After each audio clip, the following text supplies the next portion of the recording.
Stop. Please don't take it off. Sophia's voice shook as she clutched the old cloth, her eyes filled with fear. Daniel, her neighbor, hesitated for just a moment before gently pulling it away.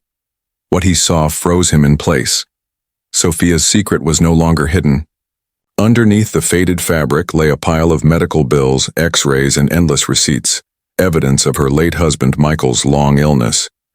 He had passed away just 2 months earlier, leaving Sophia, a widow at only 22, buried under grief, and debts too heavy for anyone to face alone. For weeks she had kept the box hidden, sitting beside it night after night, as if touching those papers could somehow bring him back. Michael wasn't just her husband. He had been her first love, her best friend, her entire world, and now, all she had left were unpaid bills and sleepless nights. Daniel had always been kind, offering small acts of help when they crossed paths in the hallway. But Sophia never expected him to see this side of her life, the raw pain she had carefully hidden. She only asked him to help move a heavy box, never imagining her reality would spill open in front of him. He stood silently, scanning the papers with a pained expression. Finally, he whispered, I didn't know." His voice cracked as guilt flickered in his eyes. Sophia's tears fell, her shame and loneliness pouring out with them.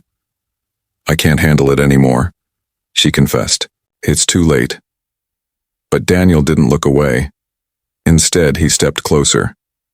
"It's not your fault. You've carried this alone for too long. Let me help." His tone was steady, but his eyes were filled with compassion. And in that moment, Sophia felt something she hadn't in months: hope. He began sorting through the bills, calmly making plans, searching for ways to ease the burden.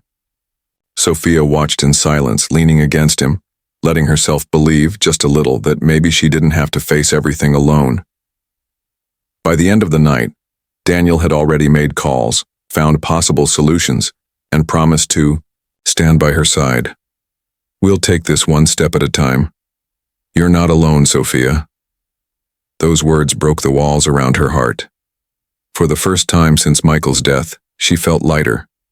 Still grieving, still scared, but no longer abandoned. In the days that followed, Daniel proved his promise. Together they contacted hospitals, negotiated payments, and searched for assistance programs. He never judged, never made her feel weak. Instead, he reminded her of something she had almost forgotten. Human kindness still existed. One afternoon, as they organized the last stack of papers, Sophia whispered, "I was ready to give up. But now, I see that maybe I can survive this. Maybe even live again." Daniel smiled softly. "You're stronger than you realize, and you don't have to be strong alone." Tears rolled down her cheeks, but this time, they carried relief. For the first time in months, Sophia felt she wasn't just surviving. She was beginning to live again. All because one neighbor chose to stay, to help, to care. That evening, Sophia looked out at the city lights. The grief was still there, and the debts hadn't vanished. But now she had something far more powerful: hope, and someone to share it with. And for her, that was enough. If this story touched your heart, don't forget to like, share, and subscribe to HQ Infinite Stories, where we bring you tales of love, courage, and the power of kindness.